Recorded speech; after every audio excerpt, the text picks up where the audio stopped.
앞에서 이 연관이 발생했을 때 이 연관에서 인과관계 주장을 하고 싶다. 이러려면은 우리가 이 관측 연구가 아니고 우리는 관측 연구보다 뭐예요? 이 실험 연구를 해야 된다. 실험. 즉 통계적 실험을 해야 된다. 그러면 이 실험을 어떻게 하냐 이거예요. 실험을. 그러니까 실험, 통계적 실험을 해야만이 인과관계를 밝힐 수 있다. 그럼 어떻게 실험을 해야 되냐 이거죠.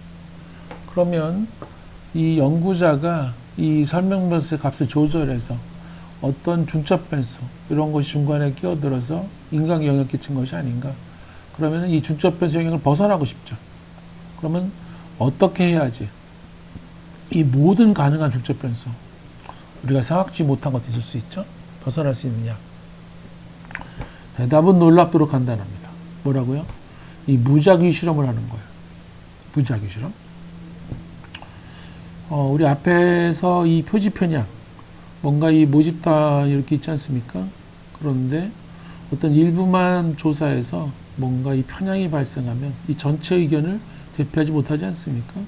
그래서 우리는 어떻게? 표지 편향 피하기 위해서 무작위 표집을 했죠.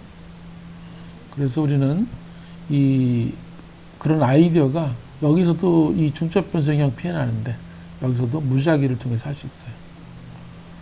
앞에서 이 무작위로 하는 게 뭐 되는 대로 마음 가는 대로 이런 뜻이 절대 아니라 그랬어요.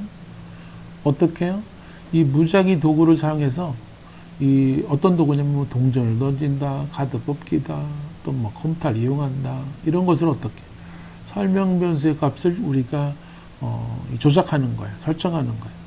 그러니까 설명 변수의 값을 우리가 어떤 값을 값도록 무작위로 설정하는 거죠. 이렇게 하면 이 설명 변수의 값이 어떻게 우연히 결정된 거죠. 그죠? 우연히. 그러니까 여기에 어떤 중첩 변수가 껴들 여지가 없는 거죠. 어떻게 보면 이런 생겨진 중첩 변수가 우연히 결정된 거에서 상쇄된다고 볼 수 있죠. 어떤 교수가 수강생이 50명인데 이 시험에서 두 종류의 시험지를 만들었어요. A, B 두 종류. 그리고 이 난이도가 이제 비슷한지 알고 싶은 거예요. 그래서 일찍 온 학생 25명한테는 A 시험지를 주고 나머지는 이제 B를 주었어요. 자, 먼저 여기서 여러분들이 항상 여기와 같이 이 반응 변수는 뭐고 뭘로 설명하려고 하는지 항상 해야 됩니다. 반응 변수는 뭐예요? 우리 난이도가 궁금한 거잖아요. 그럼 뭐겠어요? 시험 성적 아니겠어요? 근데 뭘로 설명하려고 그럽니까? 시험지 종류로 설명하려고 그러죠. 그죠? 그 다음에 이건 무작위 실험한 것이냐, 아니면 중첩 변수가 있다면 뭐냐. 이 무작위 실험을 한 게 아니에요. 이 학생이 주어진 시험지 있잖아요. 이 온 순서대로 줬거든요. 그러니까 우리가 조작한 게 아니에요. 연구자가. 일찍 온 학생은 혹시 시험지를 더 많이 하는 학생일 수도 있잖아요. 그죠? 그래서 이 중첩 변수는 독자 시간 같은 겁니다. 그래서 그 다음에 이 교수는 무작위 실험을 하게 됐어요. 어떻게 하느냐면 학생의 이름을 각 종이 쪽지 카드에 적어가지고 잘 섞은 다음에 두 그룹 나눠요. 잘 섞어서 무작위로 나눈 거죠. 그래놓고 한 그룹에게는 A 시험지, 또 다른 그룹은 이제 B를 주는 거죠. 그리고 이제 시험이 끝나는 채점을 해봤어요. 그랬더니 이 B 시험지의 학생들의 점수가 더 높은 거예요. 그러면 더 쉽다고 결론 내릴 수 있을까? 이번에는 결론을 내릴 수가 있어요. 이렇게 쉽다고. 왜? 그거는 어느 시험지를 보느냐 무작위 결정되었죠. 그러니까 어떤 중첩 변수가 있다고 의심할 이유는 없지 않겠어요? 자, 여기서 이 내용은 대단히 중요합니다. 우리가 이 앞에서 배운 내용하고 지금 배운 내용을 전부 통합해서 이해하는 거기 때문에 그렇습니다. 앞에서 우리가 모집단에서 무작위로 표본을 뽑았죠. 그래서 우리는 어떻게 했습니까? 이 무작위로 표본 뽑으니 모집단을 대표한다고 그랬죠. 대표. 그래서 이 표본에서 얻은 결과, 어떤 정보를, 결론을 모집단으로 일반화할 수 있어요. 일반.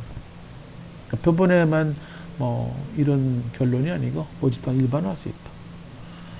이번에는 이 설명 변수의 값을 무작위로 실험 개체 설정했어요. 이때는 일반화가 아니에요. 어떻게 해요? 인과관계가 성립할 수 있다는 거죠. 그러니까 무작위 추출은 일반화 문제고, 그 다음에 설명 변수의 값을 무작위로 할당하는 것은 인과관계 주장이라는 거죠. 그래서 이 무작위 하는 거, 이 표본 추출이나 또는 설명 변수의 값 할당, 둘 다 중요하죠. 그런데 우리가 이 무작위 표본 추출에서는 이 대상이 어떤 개체가 될지 무작위 결정이죠. 그죠? 그죠? 두 번째 경우는 뭐냐면, 설명 변수의 값을 무작위 할당하는 것은 이 개체는 정해져 있어요, 이미. 개체는 정해져 있어요. 그렇지만 우리가 설명 변수의 값을 뭘로 할지를 무작위로 결정하는 거죠. 형태가 이렇게 다릅니다. 이렇게. 그래서 이 무작위가 그러면 제대로 이루어지지 않았다. 그럴 때는 또 달라요. 표본 추출을 무작위로 못했다. 그럼 어떻게 됐습니까? 그럼 당연히 일반화 못하죠. 그죠? 그 다음에 설명 변수의 값을 무작위 설정하지 못했다. 그러면은 연관은 말할 수 있어도 인과관계 주장을 못하는 거죠. 지금 여기 있는 내용을 간단히 이렇게 도표로 정리할 수 있어요. 이 표본 모집단에서 표본을 무작위로 추출했습니까? 예, 그러면 그래요? 그럼 표본에서 얻은 그런 분석 결과를 모집단으로 일반화 가능합니다. 이렇게 말할 수 있어요. 이 표본을 무작위로 뽑지 못했네요. 그러면 어떻게 해요? 당신이 얻은 표본이 모집단에 어떻게 한쪽으로 치우쳤죠. 그렇기 때문에 일반화하는 것은 곤란합니다. 이럴 수 있어요. 그다음 이쪽은 이 설명 변수의 값을 값이죠. 이 무작위로 어떤 값을 가지도록 설정했습니까? 네. 그러면은 제3의 변수, 중첩 변수 존재하지 않으니까 그럼 인과관계로 결론 내려도 됩니다. 이런 거죠.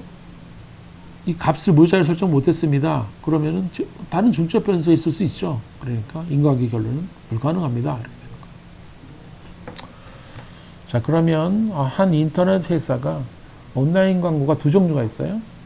어떤 것이 이 광고를 클릭해서 자기네 사이트를 방문하게 하는지 더 효과가 큰지 알아보려고 그래요. 그래서 각 캠페인에 500개의 광고를 게재할 예산이 있다고 할 때 어떻게 하는 게 좋으냐. 그러면 이제 1000개의 광고겠죠? 그러면 1에서부터 1000까지 이 광고의 번호를 붙여요. 그래서 어떻게? 이 중에서 500개의 그 무작위 난수를 뽑아요. 그래서 두 그룹 나눠가지고 캠페인을 각각 적용하면 이런 것이